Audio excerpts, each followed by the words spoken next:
पिछले 72 सालों में हर एक कश्मीरी बच्चा एक जेल में पैदा हुआ कहता हुआ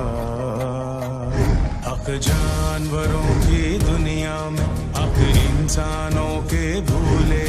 दुनिया वाले चुप बैठे हैं जालिम की रस्सी खोले है जुर्म मेरा पैदा होना तो जुर्म किया है मैंने क्या जिंदगी मैंने जी होगी बस जुल्म सहा है मैंने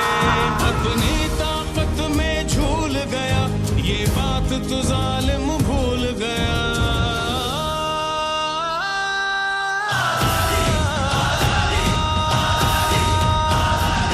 कश्मीरी हूँ मेरा खून मुसलमान ताकत कलमा जा